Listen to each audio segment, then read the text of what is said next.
안녕하세요. 이번 시간에 신촌연합 겨울캠프 중급 7회차 강의를 맡은 유니스트 한동규입니다. 반갑습니다. 이번 시간에는 희소 테이블과 최소 공통조상에 대해서 다루겠습니다. 일단 강의에 앞서서 또 이런저런 얘기를 해보자면 지난번 강의 피드백을 봤어요. 지난번 제 강의가 세그먼트 트리에 대한 강의였죠. 그 강의가 좀 어려웠다는 의견이 많이 들어왔더라고요. 세그먼트 트리가 중요한 주제다 보니까 제가 좀 욕심을 부린 것 같기도 하고, 그리고 또 제 첫 번째 강의였던 MST 강의 때는 제가 생각하기에 조금 어려운 내용들이 있었는데, 예를 들면 프림 알고리즘의 증명이라든지 레드블루 스패닝 트리 문제 같은 좀 어려운 내용들이 있었죠. 그런데도 난이도가 보통이거나 쉽다는 의견들이 있어서 이번에는 좀 어려운 응용 쪽을 다뤄보면 어떨까라는 생각을 했었어요. 근데 세그먼트 트리는 아무래도 그 자체에 난이도가 있다 보니까 응용 문제들이 좀 어렵게 느껴질 수 있었던 것 같습니다. 또 피드백을 보면 골드 문제를 더 넣어달라는 이야기도 있었는데, 세그먼트 트리나 이번에 다룰 최소 공통조상 같은 경우에는 기본 문제 난이도가 골드 1에서 플랫 5 정도로 높게 책정되어 있는 문제들이에요. 원래 이제 이 알고리즘들이 좀 어려운 알고리즘들이라는 거죠. 그래서 골드 문제를 넣기는 어렵고요. 그래도 이번에는 최대한 복잡한 응용을 배제하고 기본기를 탄탄하게 잡는 쪽으로 가보려고 합니다. 그래서 앞으로의 강의에서 어려운 내용은 후반에 번외로만 살짝 소개를 할 예정이고요. 더 자세히 알고 싶다 하시는 분들은 연습 문제와 출석 문제를 소개하는 슬라이드 있잖아요. 그 다음 슬라이드까지 지켜봐 주시면 감사하겠습니다. 뭐 굳이 몰라도 되는 내용이라서 메인 파트를 이해하기도 힘들다, 버겁다 하시는 분들은 스킵해도 괜찮아요. 아무튼 강의 난이도는 계속해서 피드백에 따라서 조정을 하고 있으니까 피드백, 그 구글 폼 있죠?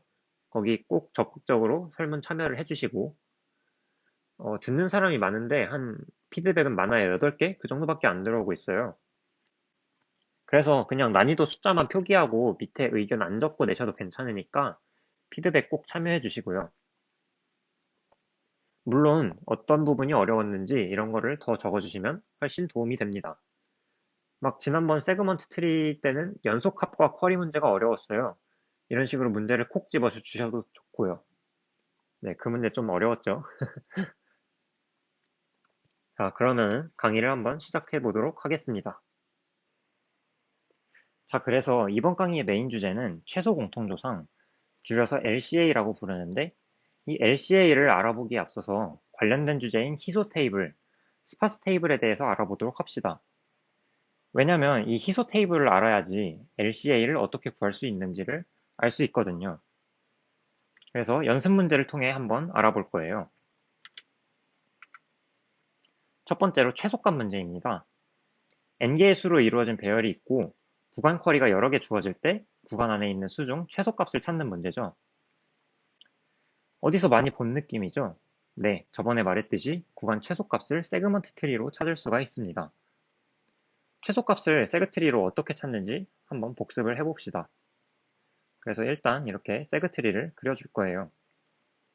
전체 구간이 있고 그 구간을 둘로 나눈 구간, 이런 식으로 반복해서 트리를 구성을 해줬죠. 그 다음에 리프 노드는 길이가 1짜리인 구간이 될 거고요. 이렇게 세그 트리를 구성을 하고 나면 여기다가 그 구간의 최소값들을 채울 거예요. 그래서 길이 1짜리인 구간을 보면 어차피 그 구간 안에는 원소가 하나밖에 없으니까 배열의 원소를 그대로 써주시면 되고요.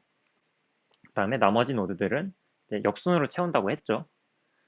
그래서 두 자식을 봤을 때 두 자식 중 최소값 2를 이 구간의 최소값으로 취해주면 됩니다. 여기도 5를 취해주고 3, 1 이런 식으로 쭉쭉 자식들의 최소값을 채워주면 세그트리가 완성이 되겠죠. 그 다음에 쿼리가 들어오면 그 구간 쿼리에 구간 안에 최소값을 찾아야 되잖아요. 그래서 이런 식으로 구간이 주어졌을 때 루트 노드부터 보기 시작해서 분할 정복 느낌으로 어떤 구간이 이 쿼리 구간 안에 포함되어 있는지를 찾았죠. 그래서 지금 찾아보면은 이 구간 요 구간, 그리고 요 구간이 이렇게 쿼리 구간 안에 포함된 구간들로 나오게 됩니다. 그래서 요 세 구간을 합치면 이렇게 하나의 구간이 될 거고요. 이 세 구간의 전체 최소값을 구해보면 2가 돼서 이 구간의 최소값은 2라는 걸 알 수가 있습니다. 근데 이렇게 세그트리로 구할 수 있는 문제를 왜 굳이 가져왔냐 라는 생각이 드실 텐데요. 사실 이 문제를 풀 수 있는 또 다른 방법이 있어요. 어떻게 보면 세그트리보다 간단한 방법인데 게다가 더 빨라요. 그래서 세그트리는 쿼리당 비고에 로그 n의 시간이 걸린다고 지난 시간에 말씀드렸죠. 근데 이제 저희가 소개할 방법을 쓰면 쿼리당 비고의 1의 시간에, 그러니까 상수 시간에 구할 수가 있어요. 그게 바로 이번 주제인 스파스 테이블입니다. 그래서 세그트리는 쿼리당 로그 n의 시간이 걸린다고 말씀을 드렸고, 쿼리당 5원의 시간을 달성하려면 어떻게 해야 될까? 뭐 일단 가장 쉽게 생각할 수 있는 방법이 있어요. 그냥 모든 구간에 대해서 미리 최소값을 저장해 두는 거. 그럼 쿼리가 들어올 때마다 뭐 2차원 배열 같은 데다가 그 구간의 최소값을 저장했다고 하면 배열값을 그냥 갖다 쓰면 되겠죠. 근데 그렇게 하면 문제가 있어요. 구간의 개수가 몇 개죠? 비고의 n제곱개죠. 그렇기 때문에 시간 복잡도와 공간 복잡도 모두 이 전처리하는 과정에 있어서 n제곱이 나오게 됩니다. 저희 문제는 n이 크기 때문에 이 방법으로는 문제를 풀 수가 없죠.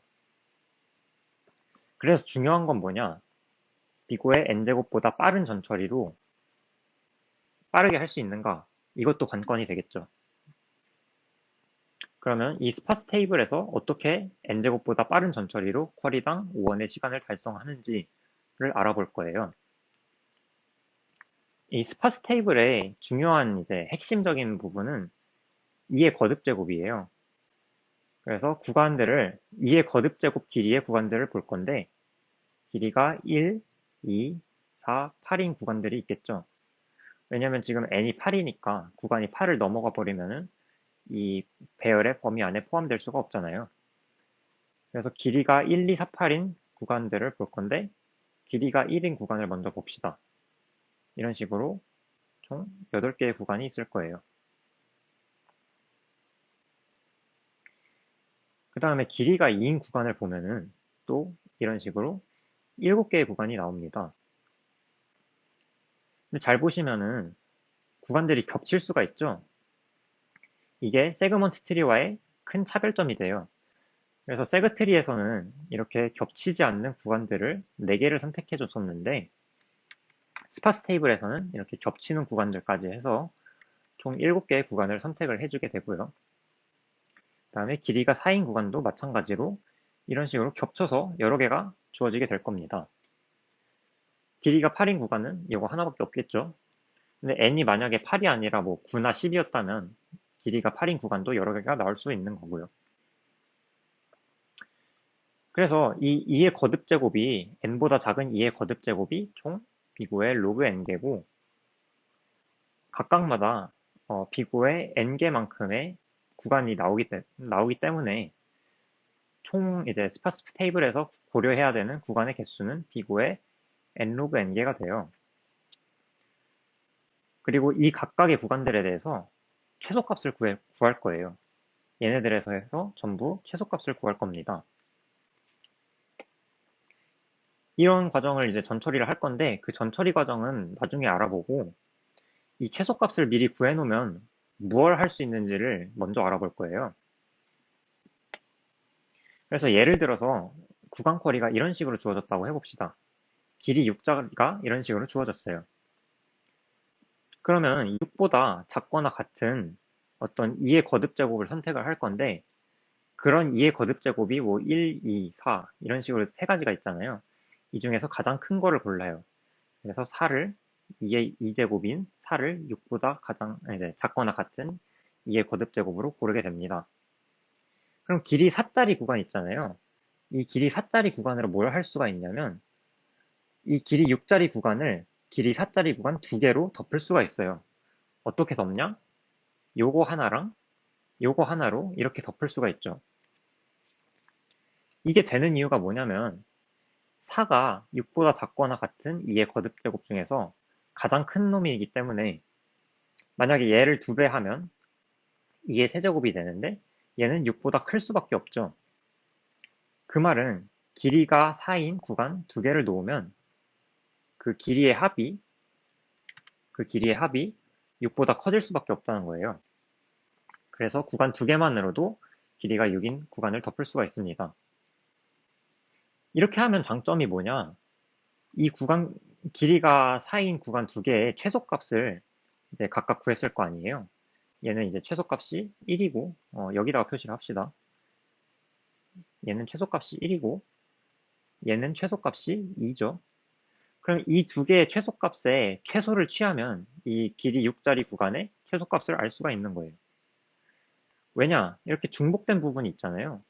얘네들은 이제 중복해서 최소값을 취해주게 되는데 최소값이라는 거는 어떤 원소를 중복해서 취해도 똑같은 결과가 나오게 되죠. 이게 만약에 덧셈 컬이었다면 이 원소가 중복해서 들어가서 뭐 두 배가 된다거나 하는 참사가 벌어졌을 텐데 최소값 컬이기 때문에 구간 길이 겹쳐도 문제가 없다. 이 말입니다. 그래서 이것도 이 스파스 테이블을 이용해서 구간 최소값 쿼리를 하는데 핵심적인 부분이 돼요. 그러면 항상 이렇게 왼쪽에서 시작하는 구간과 오른쪽에서 끝나는 구간 두 개로 어떤 임의의 구간을 덮을 수가 있기 때문에 스파스 테이블을 이용하면 상수계의 구간만 봐도 되게 되는 거죠. 그래서 쿼리당 5원의 시간이 걸리게 됩니다. 뭐 물론 이 6보다 작거나 같은 2의 거듭제곱을 찾는 부분이 빨라야 된다는 점이 있긴 한데 이거는 그냥 1부터 n까지 이 모든 수에 대해서 로그 값을 저장을 해주면 돼요. 그래서 로그 6의 경우에는 밑이 2인 로그겠죠? 2점 땡땡땡이 되는데 이 정수 부분을 저장해주면 2의 제곱이 6보다 작거나 같다는 걸 알 수 있습니다. 그래서 얘도 미리 전처리를 해두면 5원의 시간에 구간 최소값을 구할 수 있게 되는 거죠. 그럼 이 전처리하는 과정이 어떻게 되는지를 알아볼까요? 일단 다시 길이가 2의 거듭제곱인 구간들을 생각을 한다고 했죠. 그러면 길이가 1인 구간 2개를 합치면 길이가 2인 구간이 되고 마찬가지로 길이가 2인 구간 2개를 합치면 길이가 4인 구간이 되잖아요. 이런 식으로 세그트리랑 비슷하게 더 작은 구간 2개를 합쳐서 더 큰 구간을 만들어주면 돼요. 약간 이거는 DP 같은 느낌도 들죠. 그래서 DP 테이블을 이렇게 정의를 합니다. DIK는 i에서 시작해서 길이가 2의 k제곱인 구간을 생각해서 그 구간 안에 있는 수의 최소값이 그 DP 값이 돼요. 그래서 여기서는 이제 여기 첫 번째 원소가 1이라고 하면, 그러니까 인덱스를 1부터 생각을 할 거예요. 그럼 D1, 0이 4가 되는 거고, D2, 0이 1이 되는 거고, 그 다음에 D1, 1이 되겠죠, 이 구간은. D1, 1은 이 왼쪽 구간과 오른쪽 구간을 합쳐서 최소값을 취해주면 1이라는 걸 알 수 있습니다. 그래서 그 합치는 과정을 보면 일단 K가 0인 경우는 구간 길이가 1이기 때문에 그냥 배열 원소들이랑 똑같이 채워주시면 되고 나머지 경우에는 구간 길이가 2의 K제곱인 경우잖아요. 그래서 2의 K-1제곱인 구간 두 개로 쪼개게 될 거예요. 근데 이제 시작점은 여기는 시작점이 i라고 했을 때 왼쪽 구간 시작점은 똑같이 i지만 오른쪽 구간 시작점은 i 플러스 2의 k-1제곱이 되겠죠.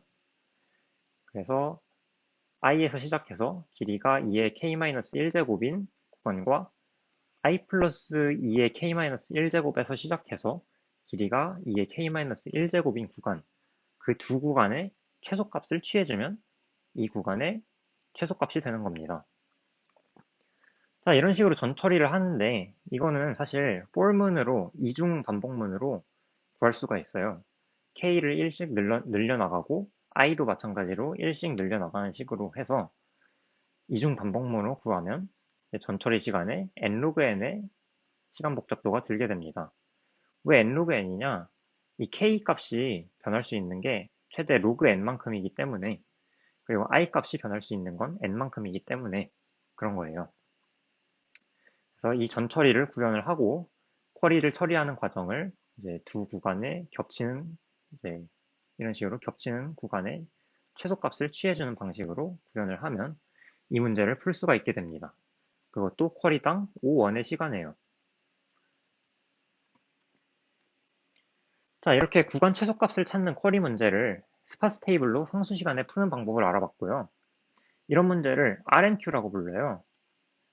풀었으면 레인지, 미니멈, 쿼리거든요. 자, 말 그대로 구간, 최소, 쿼리인 거예요. 이런 이름이 붙은 이유는 이 문제가 여러 가지 방향으로 연구가 됐기 때문이죠. 그래서 뭐 만약에 이것보다 이제 더 전처리가 더 빠르거나 아니면 공간 복잡도가 훨씬 작거나 하는 방법들이 있을 수 있잖아요. 실제로 있어요. 칼테시안 트리라는 게 있는데, 칼테시안 트리. 이건 뭐 몰라도 되는 내용이지만 관심 있는 분들은 한번 찾아보시면 될 것 같습니다. 이 정도까지 빡세게 최적화하는 문제는 나오지 않아요. 하여튼 그렇고, 또 이제 RMQ에서 한 가지 유념해 두셔야 하는 부분은 배열의 업데이트가 있을 때예요. 그래서 이 값을 뭐 만약에 4로 바꾼다고 하면 이거는 세그먼트 트리에서는 처리가 가능했잖아요. 근데 저희가 이제 스파스 테이블로 RMQ를 구현했을 때는 이걸 빠르게 처리할 수가 없어요. 왜냐면 이 원소가 바뀌었을 때 업데이트 돼야 되는 구간들이 너무 많기 때문이에요.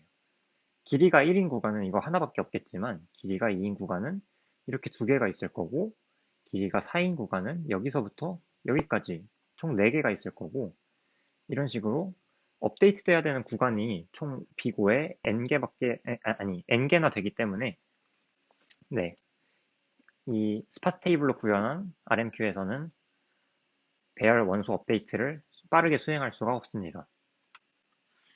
그리고 또 사실 이 RMQ를 세그트리로 구현했을 때 로그 시간이나 스파스 테이블로 구현했을 때 상수 시간이나 PS를 하는 데 있어서는 뭐 큰 차이가 없어요. 그렇기 때문에 아주 시간이 빡빡한 문제가 아니면 대부분 이런 RMQ를 그냥 세그먼트 트리 써서 푸는 경우가 많아요. 근데 뭐 살다 보면 빡빡한 커팅이 필요한 문제를 마주칠 때도 있으니까 알아두면 나쁘지 않겠죠. 그리고 또 뒤에서 알아볼 ACA 알고리즘도 이제 메인 강의에서는 로그 n 시간에 쿼리하는 방법을 배울 거지만 강의 맨 끝에서 번외로 상수시간 쿼리 방법도 알려드릴 거예요. 그래서 이 상수시간 쿼리에도 상수시간 RMQ가 쓰이기 때문에 네, 그 사실 하나 알려드립니다. 자, 그렇게 최소값 문제를 스파스 테이블로 푸는 방법을 알아봤고, 다음 문제로 한번 넘어가 보겠습니다. 자, 다음 문제 합성함수와 쿼리입니다. 이번에는 좀 다른 방향의 스파스 테이블을 써볼 거예요. 일단 함수 f가 주어집니다. 1부터 m까지의 원소로 이루어진 집합에서 자기 자신으로 가는 함수예요. 그리고 쿼리마다 n과 x가 주어질 건데, 그러면은 f의 n제곱 x를 출력하는 게 목표입니다. 이 f의 n제곱이라는 게 뭐냐면 f를 n번 합성한 함수라는 거예요. 그래서 n번 합성한 함수. 그럼 x에다가 f를 n번 적용시키라는 이야기가 되겠죠. 가장 먼저 이 f는 어떻게 관리하느냐? 이 f는 그냥 이 원소를 배열의 인덱스라고 생각을 하고 그 원소에 대응되는 함수값을 배열의 원소라고 생각을 하면 됩니다. 그래서 이 f는 이런 배열로 2, 2, 1, 5, 4 이런 배열로 나타낼 수가 있겠죠. 그래서 각각 1부터 5까지의 인덱스가 이 배열의 원소들로 가는 함수라는 이야기가 됩니다. 그러니까 이 함수는 배열이다 이렇게 생각하시고 문제를 풀어보겠습니다. 먼저 문제를 좀 더 쉬운 버전으로 바꿔서 생각해보는 쪽으로 방향을 잡아봅시다. 만약 f가 1대1 대응 함수였다면 어떨까? 지금은 보시면은 이 1과 2가 모두 2에 대응되기 때문에 f는 1대1 대응이 아니죠. 근데 이 2를 3에 대응시켜서 1대1 대응으로 만들었다고 가정을 합시다. 그럼 이 함수를 어떤 그래프로 나타낼 수가 있어요. 그래서 1은 2로 가죠. 그 다음에 2는 3으로 가고 2는 3으로 가고 3은 다시 1로 가는 이런 그래프가 되고 4와 5는 또 서로가 서로를 가리키는 형태가 되겠죠. 자, 이런 식으로 1대1 대응 함수는 항상 여러 개의 사이클로 분리가 돼요. 그럼 n이 한 32가 들어갔다고 하고 x가 1이라고 가정을 합시다. 보시면 사이클의 길이가 3이기 때문에 1에다가 f를 3번 적용시키면 다시 1로 돌아오게 되죠. 그래서 n을 32번을 전부 적용시킬 필요 없이 32를 3으로 나눈 나머지인 2, 그래서 f를 2번만 적용시켜도 그 f의 32제곱의 1은 3이라는 걸 알 수가 있게 됩니다. 그래서 이 사이클들을 각각 배열로 관리를 하고 이 n을 사이클의 길이로 나눈 나머지를 찾아서 그거를 인덱스에다가 더해주는 방식으로 이 함수값들을 쉽게 구할 수가 있는 거죠. 근데 일반적인 경우는 어떨까요? f가 1대1 대응이 아닐 수도 있으니까. 일반적인 경우에는 함수의 그래프를 그려보면은 이제 이런 식으로 사이클이 생기는 경우도 있겠지만은 이 사이클에 뭔가 주렁주렁 트리 형태로 달려있는 이런 그래프가 돼요. 그래서 이런 형태가 일반적인 함수의 그래프가 되는 거고 이 사이클 부분을 빠르게 처리한다고 해도 이 주렁주렁 달린 트리 부분을 빠르게 처리하기가 힘들기 때문에 일반화하는 전략은 실패를 했습니다. 그럼 이번에는 좀 다르게 접근해 봅시다. 일단 이 f의 n제곱이라는 걸 보면 뭐가 떠오르나요? 바로 분할 정복 시간에 했던 곱셈 문제와 비슷하죠. 그때 이제 a의 b제곱 모드 c를 계산하는 어떤 문제가 있었잖아요. 이 문제를 분할 정복으로 풀었었죠. 그럼 이것도 마찬가지로 f의 n제곱을 분할 정복을 이용해서 풀 수 있지 않을까? 라고 생각을 해볼 수가 있어요. 그래서 경우를 나눠보면 n이 2k일 때랑 n이 2k 플러스 1일 때 이렇게 짝수와 홀수로 나눌 수가 있는데 위의 경우에는 f의 n제곱이 f의 k제곱을 두 번 합성한 게 되고 아래의 경우에는 f의 n제곱이 f에다가 f의 k제곱을 두 번 합성한 이런 형태가 되겠죠. 그러면은 이 f의 k제곱이 겹치기 때문에 둘 중에 한 번만 계산을 해주면 되고 따라서 이 단계는 또 총 로그 n번의 단계가 있잖아요. 그럼 분할 정복을 하면 로그 n번의 계산만 하면 되는 거 아니냐? 쿼리당 로그 n번 아니냐? 라고 생각을 할 수 있는데 문제가 있어요. 지금 저희는 이 f값을 모든 원소에 대해 계산을 해줘야 돼요. 쿼리로 들어온 x값에만 계속 적용을 해주면 안 된다는 이야기입니다. 왜 그런가 보시면 이 f의 n제곱 x라는 건 f의 k제곱을 x에다가 두 번 적용시킨 거잖아요. 근데 이 f의 k제곱 x가 다시 f의 k제곱에 들어가죠. 근데 이 값은 x가 아니에요. x가 아닌 어떤 다른 y값이 될 수 있다는 이야기입니다.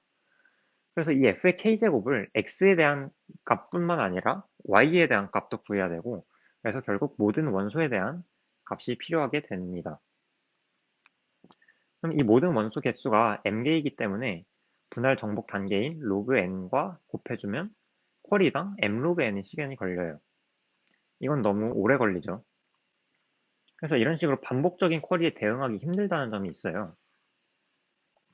이게 세그먼트 트리였으면은 이제 분할 정복의 결과를 중간 결과를 계속 반복 적용을 해서 쿼리를 빠르게 했었잖아요.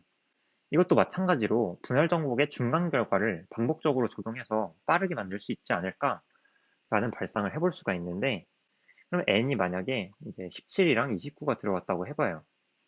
이 경우에 분할 정복을 직접 단계를 찾아보면은 k가 이제 8로 줄어들고 대기적으로 나가 보면은 8, 4, 2, 1 이런 식으로 되고 29의 경우에는 14, 7, 3, 1 이런 식으로 되는데 이 k 값들이 거의 겹치지가 않아요.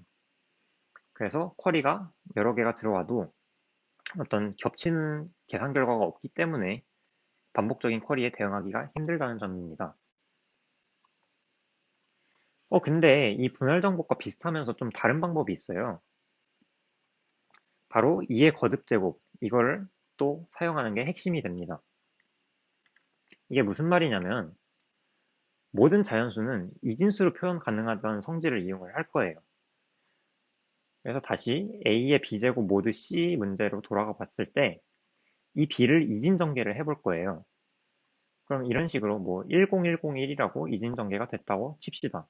그럼 B는 16 더하기 4 더하기 1 이런 형태가 되고, 그래서 A의 16제곱이랑 A의 4제곱이랑 A의 1제곱 이 세 개만 알고 있으면 A의 B제곱을 이 세 개를 곱해서 구할 수가 있어요.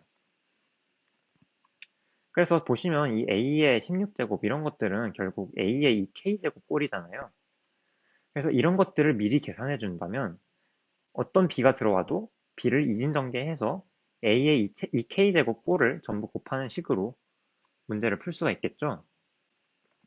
그래서 이 문제도 마찬가지로 F의 2K제곱들을 미리 계산을 할 거예요.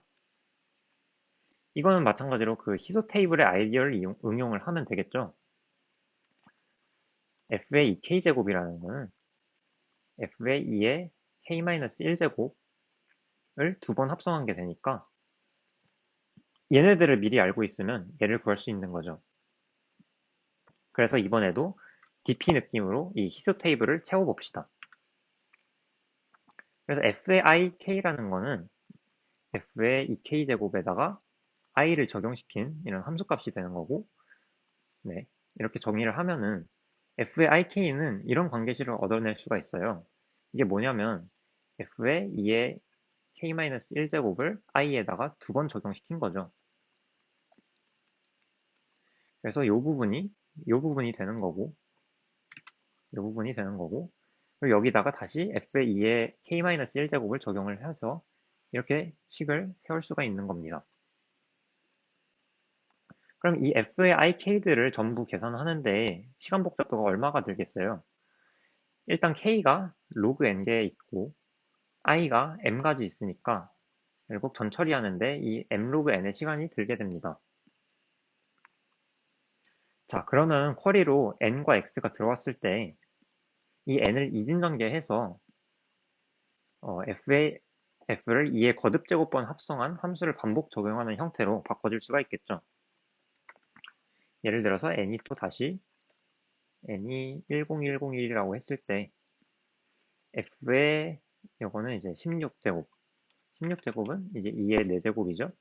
이거랑 f의 2의 제곱이랑 f의 2의 0제곱 이런 식으로 적용을 해서 f의 n제곱 x를 구할 수가 있습니다. 근데 매번 이렇게 n을 이진전개한 건 좀 번거로워요. 그렇기 때문에 훨씬 간단한 구현 방법을 알려드리려고 하는데요. 그게 뭐냐면 바로 이 k를 점점 줄여나가는 방식입니다.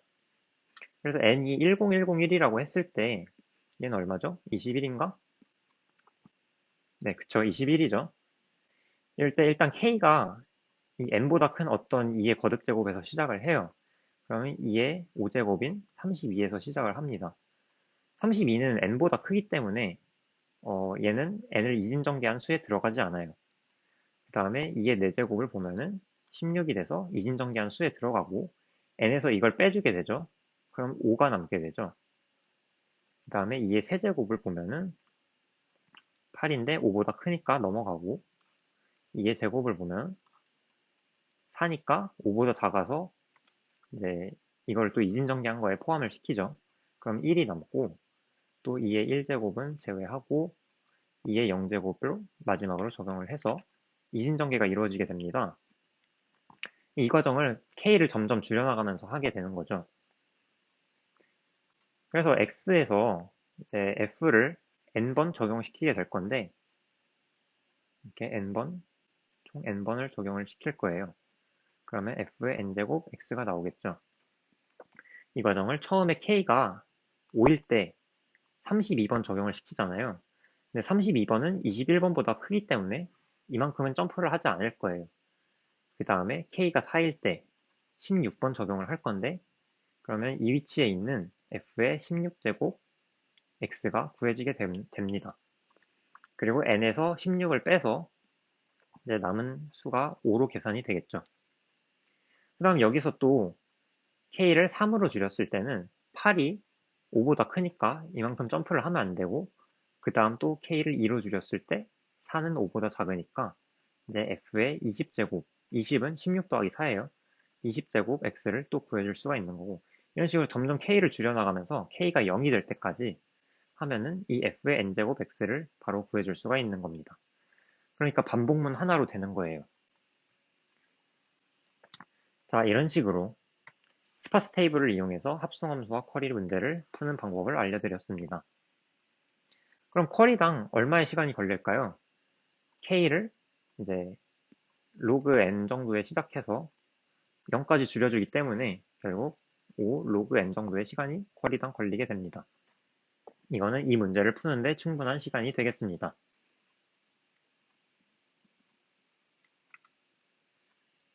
자, 여기까지 희소 테이블이 뭔지 어떻게 쓰는 건지에 대해서 알아봤고, 이번에는 메인 주제인 최소 공통조상에 대해서 알아봅시다. 이것도 Lowest Common Ancestor라고 부르는데 여기서 앞글자를 따서 LCA라고 줄여서 부를 거예요. 첫 번째 문제입니다. 제목이 LCA2인데 제목 그대로 LCA를 구하는 문제입니다. 일단 LCA를 구하려면 LCA가 뭔지를 알아야겠죠? 한국말로 하면 최소 공통조상이고 이 말의 단어 하나하나를 뜯어볼게요. 먼저 조상이라는 단어가 눈에 띕니다. 어떤 노드의 조상은 이 노드의 부모, 그리고 부모의 부모, 이런 식으로 루트 노드까지 가는 경로가 있을 거예요. 이 경로 위에 있는 노드들이 이외의 조상이 됩니다. 근데 LCA를 정의할 때는 노드 U의 조상으로 자기 자신도 고려를 하게 될 거예요. U가 U의 조상이라고 이야기를 하면 이상하게 들릴 수도 있는데 사실 U에서 루트까지 가는 경로 있잖아요. 이 경로의 위에도 U가 있다고 생각하면 자연스럽게 받아들일 수 있습니다. 그 다음 공통이라는 단어가 조상 앞에 붙었는데요. 이번에는 또 다른 노드 V를 생각해 볼게요. 그럼 이 V의 조상이 뭐가 있나요? 이렇게 노드가 4개의 조상이 존재하게 됩니다. 그럼 공통조상이라 했으니까 이 노드 U랑 노드 V의 조상 중에서 겹치는 것들을 생각해 볼 수가 있죠. 이렇게 1번 노드와 2번 노드가 겹치게 되는데 이것들을 U와 V의 공통조상이라고 불러요. 마지막으로 최소라는 단어가 붙어 있는데 사실 이거는 조금 번역이 마음에 안 들기는 해요. 뭐냐면 원래는 lowest거든요. lowest common ancestor. 그래서 이게 가장 낮은 곳이라는 뜻이 됩니다. 지금 공통조상으로 1번과 2번 노드를 찾았는데 이 중에서 더 낮은 곳에 있는 2번 노드가 U와 V의 최소 공통조상 LCA가 되겠습니다. 그래서 이런 식으로 U와 V가 이렇게 주어지면 최소 공통조상을 여기로 찾을 수 있는데 좀 특수한 케이스가 하나 있어요. 뭐냐면 V가 이미 U의 조상에 위치해 있는 거예요. 이럴 경우에는 U의 조상 집합을 찾아보면 이런 형태가 되겠죠. 그리고 V의 조상을 또 찾아보면 이런 형태가 돼서 공통조상이 1번 노드와 2번 노드가 돼요. 그럼 둘 중에서 가장 낮은 위치에 있는 이 조상이 최소 공통조상이 됩니다. 근데 이 최소 공통조상은 지금 V 노드랑 완전히 일치를 하잖아요. 이런 경우가 언제 생기는 거냐면 U랑 V가 조상과 자성 관계에 있을 때 이럴 때는 LCA가 더 위쪽에 있는 노드와 일치하게 됩니다. 그래서 이런 특이한 경우가 나중에 예외 처리가 필요한 경우가 되는데요. 이거를 미리 말씀드리고 이거를 나중에 주의하면서 보시기 바랍니다. 그래서 일단 LCA가 뭔지 알아봤고 지금 이 문제가 LCA2라고 되어 있는데 원래 백준에는 LCA 문제가 있습니다. 그냥. 그래서 이 문제와의 차이점은 지금 LCA2 문제가 트리도 더 커졌고 쿼리 수도 더 많아졌다는 거예요. 그래서 일단은 그 쿼리와 그러니까 트리 크기와 쿼리 수를 무시하고 일단 나이브하게 풀어본 다음에 거기서 최적화를 하는 방식으로 풀이를 이어나가도록 하겠습니다. 첫 번째로 생각할 수 있는 건 직접 조상의 집합을 구하는 거예요. 어떻게 하냐? 이제 U 노드가 있겠죠? 이 노드의 조상을 이제 부모 노드를 따라가면서 방문한 정점을 집합에 추가를 해줍니다. 이런 식으로 집합으로 관리를 해줘요. 그런 다음에 이제 또 v노드에 대해서도 부모 노드를 따라갈 건데, 이번에는 이 노드가, 현재 보고 있는 노드가 이 집합에 포함되어 있는지를 볼 겁니다. 만약에 이 집합을 해시 테이블 같은 걸로 관리를 한다면 집합에 포함되어 있는지 아닌지를 상수 시간에 구할 수 있죠. 그럼 이 노드가 집합에 포함되어 있는가? 아니죠. 그렇기 때문에 부모 노드로 올라갑니다. 또 이 노드가 집합에 포함되어 있느냐? 아니죠. 그래서 또 부모 노드로 올라갑니다. 이번에는 이 노드가 이 집합에 포함이 되어 있잖아요. 그래서 이 노드를 최소 공통조상이라고 찾을 수가 있는 겁니다. 왜냐하면 V에서 시작해서 이제 더 낮은 곳에서 시작해서 점점 올라가다가 처음으로 만난 공통조상이기 때문이에요. 그래서 이런 식으로 최소 공통조상을 찾는 방법을 알아봤는데, 이 방법에 문제가 하나 있어요. 뭐냐면 트리가 이런 식으로 일직선으로 펴져 있을 때, 이럴 때 아주 오래 걸린다는 점이에요. 그래서 U의 조상의 개수를 보면은 비고의 n개만큼이 U의 조상이 되겠죠. 그래서 이 집합을 관리하는 데 있어서 시간 복잡도와 공간 복잡도 모두 비고의 n이 됩니다. 근데 저희는 이 나이브한 방법을 최적화하려고 하는데, 공간 복잡도가 n이라는 건 결국 메모리에 n번 이상을 써야 된다는 이야기거든요.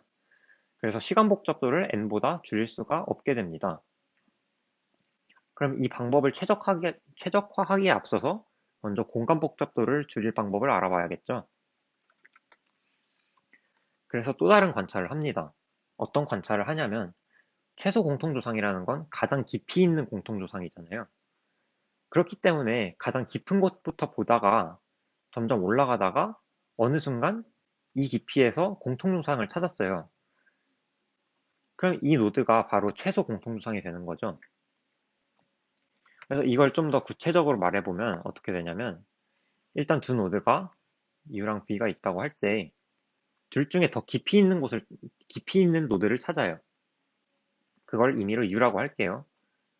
그러면 어차피 V보다 깊은 곳에는, 그러니까 이 아래쪽에는 V의 조상이 없으니까 일단 깊이가 맞을 때까지 이 U를 올려줄 거예요. 그래서 V랑 깊이를 맞춰주면 이 12번 노드가 되겠죠. 그럼 여기서부터 시작해서 이제 조상들을 쭉 볼 건데, U의 조상과 이제 V의 조상을 비교를 해요. 그럼 6번 노드와 13번 노드로 다르죠. 그래서 두 노드는 다르기 때문에 공통조상이 아니다 라고 말할 수 있고, 또 그 다음 조상을 비교를 합니다. 그럼 6의 조상은 2고 13의 조상도 2니까 조상이 아니라 부모 얘기예요. 부모. 그럼 두 부모가 2로 똑같으니까 이제 U와 V의 공통조상을 찾은 거죠. 근데 공통조상 중에서 가장 깊이가 깊은 것을 찾았으니까 결국 최소 공통조상을 찾은 게 됩니다. 자, 이러면은 어떤 장점이 있냐면, 이제 각 단계에서의 노드를 최대 2개만 봐도 돼요. 최대 2개만 보다가 결국 어떻게 하나로 만나게 되겠죠. 그렇기 때문에 메모리는 어떤 U의 조상들을 집합으로 관리할 필요 없이 O1의 메모리만 들게 되고, 근데 장점이 있지만 또 단점으로는 여전히 시간 복잡도가 비고의 n이라는 거예요. 비고의 n이라는 거예요. 이것도 마찬가지로 트리가 이런 일직선 형태일 때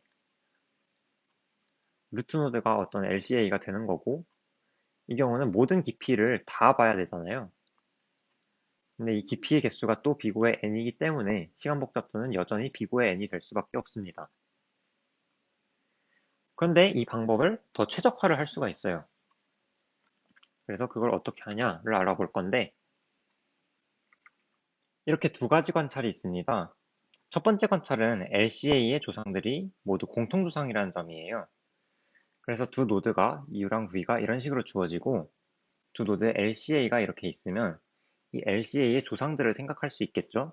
이 1번과 2번 노드가 U와 V의 공통조상이다 라는 점이고, 반대로 이 LCA보다 아래쪽에 있는 U의 조상과 V의 조상을 생각할 수 있잖아요. 이런 노드들은 절대로 공통조상이 될 수가 없습니다. 왜냐하면 LCA가 공통조상 중에서 가장 아래쪽에 있는 노드이기 때문에. 그 아래쪽에는 공통조상이 존재하면 안 되겠죠. 그래서 이게 첫 번째 관찰이고, 두 번째 관찰은 이 부모로 이동하는 과정을 일종의 함수로 볼 수가 있다는 점이에요. 이게 무슨 말이냐? 이제 8번 노드의 부모가 12번 노드죠. 그리고 또 12번 노드의 부모가 6번 노드죠. 이런 식으로 모든 노드는 각자 하나의 부모를 갖고 있어요. 그렇기 때문에 뭔가 하나로 대응되는 관계, 이거를 함수로 나타낼 수가 있다는 거죠. 근데 이 루트 노드인 1번 노드는 부모가 없지 않나요? 라고 생각을 하실 수 있는데, 이거는 이제 부모가 없다는 표시를 하기 위해서 0번 노드로, 빈 노드로 보내줍니다. 마찬가지로 0번 노드도 부모를 이제 0번으로 설정을 해주는 거죠. 이렇게 부모 노드 관계를 함수로 나타내면 어떤 게 좋냐면, 이제 LCA를 구할 때 어떤 노드에서 시작을 해서 부모를 따라가는 경로를 생각을 했잖아요. 근데 이런 경로는 부모 노드 함수의 합성이라고 볼 수가 있는 거예요. 그래서 U에다가 부모 노드 함수를 3번 적용시킨 게 2번 노드다. 이런 식으로. 그래서 이 합성을 빠르게 구하는 방법이 있었죠. 아까 봤던 합성 함수와 쿼리 문제처럼 스파스 테이블을 쓰는 겁니다. 그래서 이 U의 첫 번째 조상과 두 번째 조상, 네 번째 조상, 여덟 번째 조상 이런 식으로 전처리를 미리 해둘 수가 있습니다. 그래서 이 두 가지 관찰을 기억해 두면서 아까의 나이브한 LCA 알고리즘을 한번 최적화해 봅시다. 일단 첫 번째 단계가 두 노드의 높이를 맞추는 거였습니다. 그래서 이 두 노드 중에서 더 깊이 있는 노드를 U라고 할게요. 이 U를 V랑 높이가 맞을 때까지 끌어올릴 건데 지금은 두 노드의 깊이 차이가 1밖에 안 되지만 만약에 깊이 차이가 크다면 한 칸씩 끌어올리기에는 오래 걸릴 수가 있죠. 그래서 이거를 이제 함수의 합성이라고 생각을 하니까 2의 거듭 제곱식도 끌어올리는 방법을 이용을 할 거예요. 그래서 K를 점점 줄여나갈 건데 왜냐면 2의 K 제곱만큼의 점프를 계속 반복할 거니까 K를 점점 줄여나갈 건데 넉넉 잡아서 처음에 3이라고 해봅시다. 그러면 U에서 시작해서 그러니까 2의 세제곱만큼 띄워야 되는데 그런 노드가 없죠. 그래서 이거는 0번 노드로 가게 되고요. 근데 0번 노드는 아무튼 간에 이 V 노드의 위치보다 훨씬 높은 곳에 있기 때문에 이 점프는 성사되지가 않습니다. 그 다음에 K를 또 1 줄여볼 거예요. K가 2가 되면 U에서 네 번째 조상으로 올라가게 되는데 이것도 마찬가지로 B보다 높은 곳이라서 점프가 성사되지 않고 두 번째 조상도 마찬가지로 점프가 되지 않고 마지막으로 K가 0일 때 첫 번째 조상인 이제 12번 노드로 올라가게 되면서 V랑 U의 높이가 맞춰지게 되는 거죠. 그 다음에 이렇게 U랑 V의 높이를 맞춰주고 나면은 이 LCA를 찾기 직전까지 두 노드를 또 끌어올릴 거예요. 이것도 마찬가지로 K를 줄여가면서 점프할지 말지를 결정하는 게 가능합니다. 만약에 U에서 이렇게 멀리 점프를 해버리면 이제 V에서도 같이 점프를 동시에 할 거거든요.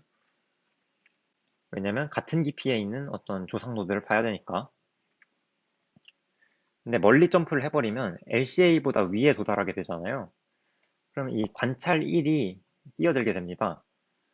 이 관찰 1에 따르면 LCA의 조상들은 모두 공통 조상이기 때문에 U의 조상과 V의 조상이 이제 하나로 겹치게 되는 현상이 나타나게 되죠.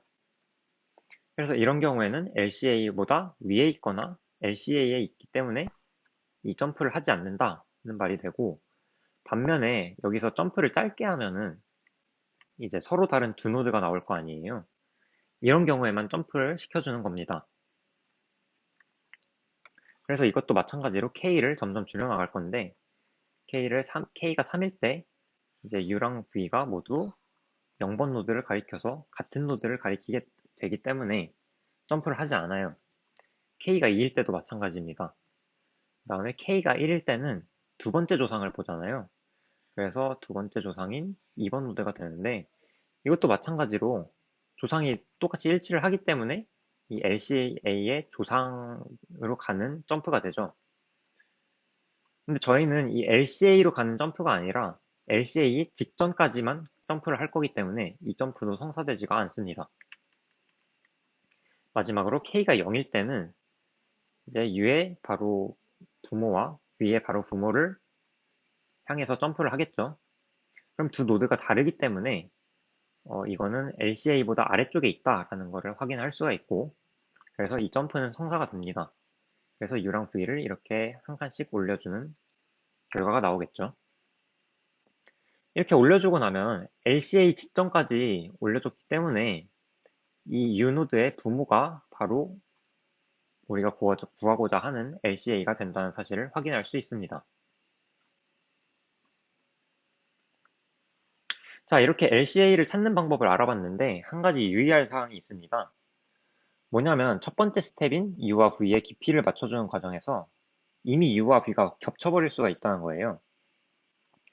예를 들어서 U가 여기 있고 V가 여기 있다고 하면은 이제 U의 깊이를 V랑 맞춰주는 과정에서 U가 여기까지 올라오죠. 그럼 U랑 V가 같아지게 됩니다. 그러면 구하고자 하는 LCA는 이 노드가 될 텐데 이 다음 스텝에서 U와 V를 LCA 직전까지 끌어올린다고 했죠. 근데 LCA 직전이면 바로 여기 아래잖아요. 근데 U와 V는 이미 이 위에 있어요.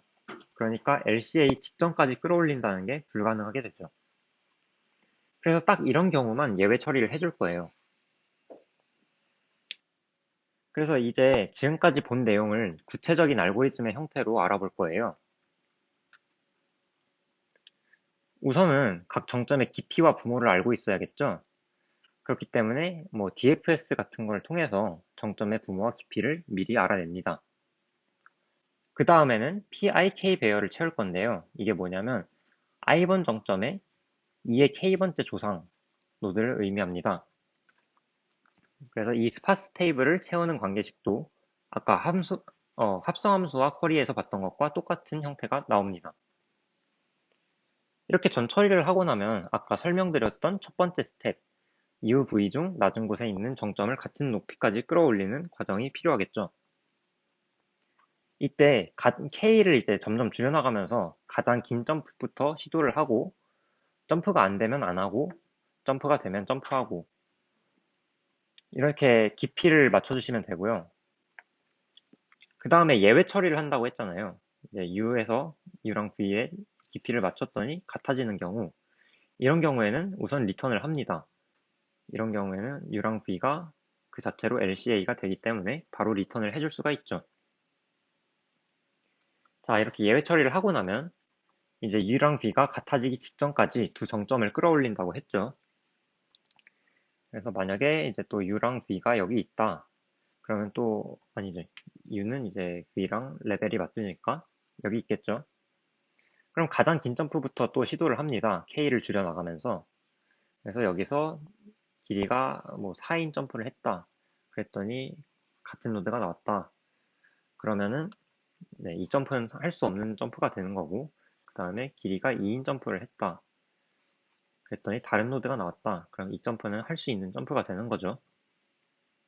그래서 이런 식으로 점프를 계속 해나가면서 네, 같은 노드가 되기 직전까지 점프를 하면은 이 위치의 노드가 LCA라는 걸 알 수 있습니다. 그래서 U나 V의 부모가 LCA다. 그걸 리턴하면 된다. 이렇게 되겠죠. 이거를 이제 코드는 유튜브 영상 설명란이나 슬랙에 나눠주신 걸 참고하면 되겠고요. 그 다음으로 이제 이 LCA를 응용한 문제를 하나 살펴보겠습니다. 네트워크라는 문제입니다. 아까 트리 그림을 또 우려먹었는데 이 트리의 정점은 도시고 이 간선이 도시를 잇는 도로입니다. 그리고 여기에는 표시를 안 했지만 각 도로마다 길이가 있어요. 이때 쿼리로 두 정점이 주어집니다. 두 정점이 만약에 요거랑 요거가 이렇게 주어졌다고 해봐요. 그럼 두 도시를 잇는 경로는 이게 트리 형태니까 유일하죠.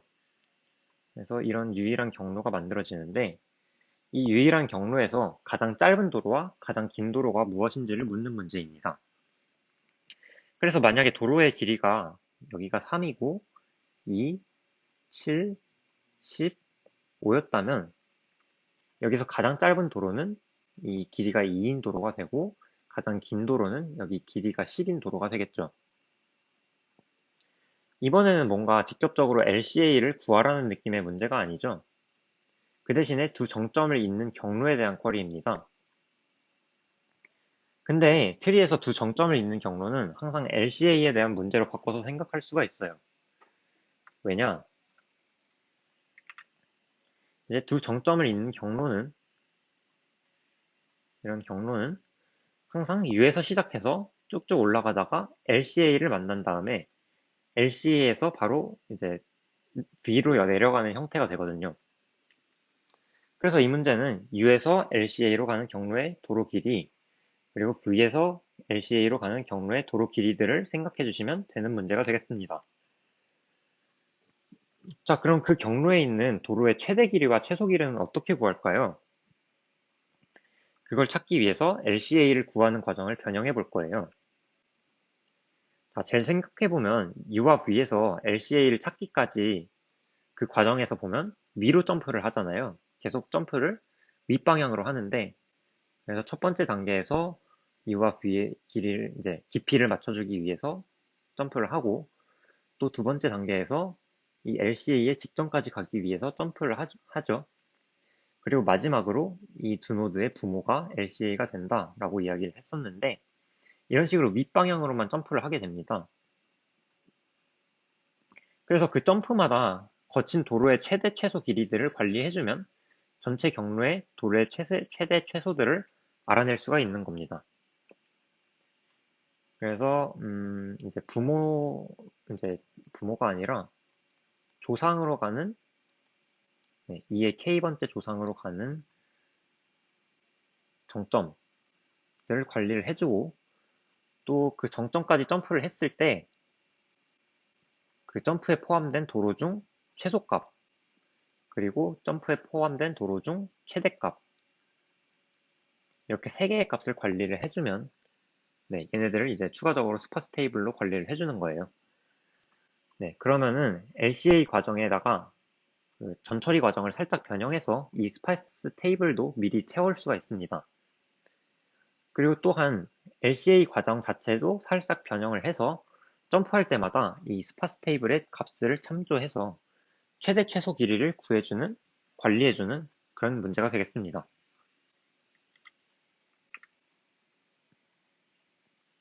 자, 여기까지 LCA 강의였고요. 이번 강의는 어땠나요? 저번 세그트리 강의처럼 복잡한 응용을 넣는 대신에 간단하고 담백하게, 그러면서도 핵심적인 내용은 전부 다루려고 노력해 봤는데요. LCA 자체가 난이도 있는 주제이긴 하지만 또 복잡한 응용을 다루진 않았다 보니까 쉽게 느낀 분들이 계실 수도 있다는 생각이 드네요. 그래서 강의 초반에 말씀드린 것처럼 적극적인 피드백 환영하고요. 또 이걸로는 부족하다 하는 분들을 위해서 이 출석 문제 소개를 마치고 번외로 상수 시간의 LCA 쿼리에 대해서도 다뤄볼 거니까 원하는 분들은 끝까지 봐주시면 되겠습니다. 자, 이거는 이제 앞서 봤던 연습 문제들이고요. 출석 문제입니다. 앞에 3개는 스파스 테이블, 뒤에 3개는 LCA에 대한 문제고요. 여기에서 개미 문제는 스파스 테이블로 분류를 해놨지만 LCA와도 밀접한 관계가 있는 문제니까 꼭 풀어보셨으면 좋겠습니다.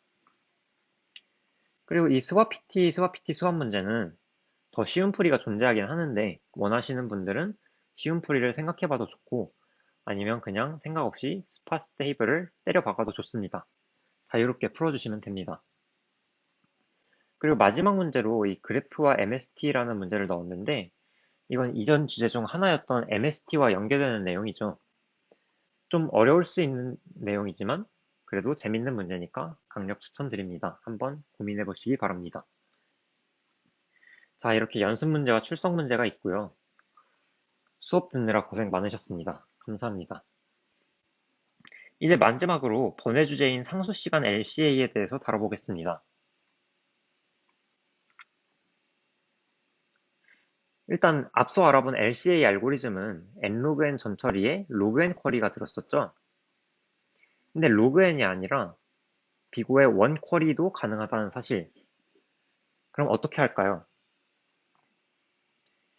이제 이것도 마찬가지로 모든 쌍에 대해서 LCA를 구해놓은 다음에 그거를 배열에 때려 박아서 쿼리마다 불러오는 방법이 있겠지만, 그럼 전처리에 걸리는 시간이 아주 오래 걸리겠죠?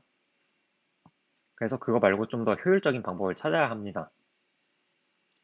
그래서 저번에 세그먼트 트리 시간에 배웠던 오일러 투어 테크닉을 사용할 거예요. 그게 뭐였죠? 이 트리를 일직선으로 펼친다고 했죠. 일직선으로 펼쳤을 때 이제 방문을 이런 식으로 할 건데, 이런 식으로 방문을 하잖아요.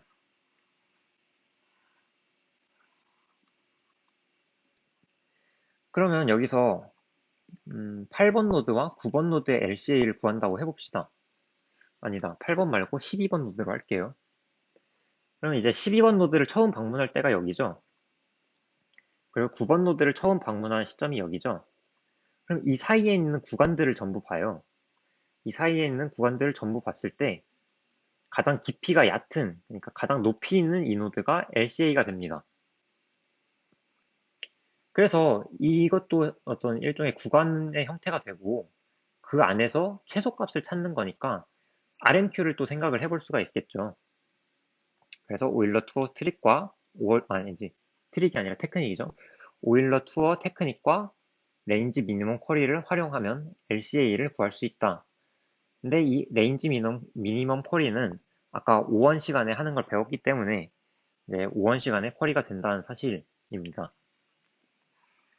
좀 더 구체적으로 보면은 이제 오일러 투어 트릭을 통해서 이 트리를 펼쳐볼 건데요. 이번에는 세그먼트 트리 시간에 배웠던 방법과 다르게 들어올 때 나올 때뿐만 아니라 이렇게 중간에 방문하는 경우에서도 이 원소를 세워줄 거예요. 그래서 트리가 좀 크니까 이 부분만 볼게요. 그러면은 6, 4, 그 다음에 다시 돌아가서 6을 방문하고, 그 다음에 10, 그 다음에 또 6을 방문하고, 그 다음에 12, 그 다음에 뭐 8, 12, 6 이런 식으로 방문이 되겠죠. 얘를 좀 옮겨줍시다. 이런 순서로 방문이 될 건데, 그러면은 이제 4번과 8번의 LCA를 구한다고 해봐요. 그럼 4번을 처음 방문한 시점과 8번을 처음 방문한 시점이 있겠죠? 그 사이에 있는 구간을 봅니다. 그래서 또 이 노드마다 어떤 깊이가 있을 거 아니에요? 그럼 그 깊이에 대응되는 값들을 세그먼트 트리가 아니라 RMQ에다가 저장을 할 거예요. RMQ에다가 여기가 깊이가 0이라고 하면 0, 1, 0, 1, 0, 1, 2, 1, 0 이런 형태로 RMQ가 채워지게 되겠죠. 그래서 이 구간에서 최소값을 구하면 0이 되기 때문에 또 마찬가지로 이제 4번에서 6번을 방문하고 8번으로 가는 과정에서 이 6번을 방문하는 위치잖아요. 딱 6번을 방문하는 위치에서 깊이가 0이 되잖아요. 그렇기 때문에 이 구간의 최소값을 구하면 그게 LCA의 깊이가 된다 이 말이 됩니다. 그리고 그 최소값의 위치에 대응되는 원소를 구하면 그 LCA를 찾을 수 있다. 그래서 상수 시간에 LCA를 구할 수 있는 방법이 됩니다. 네, 여기까지 들으신 분들 수고 많으셨습니다. 이 상수 시간 LCA는 심심하시면 이제 출석 문제에다가 또 구현을 한번 해보시면 좋고요. 그럼 강의 여기서 마치도록 하겠습니다. 감사합니다.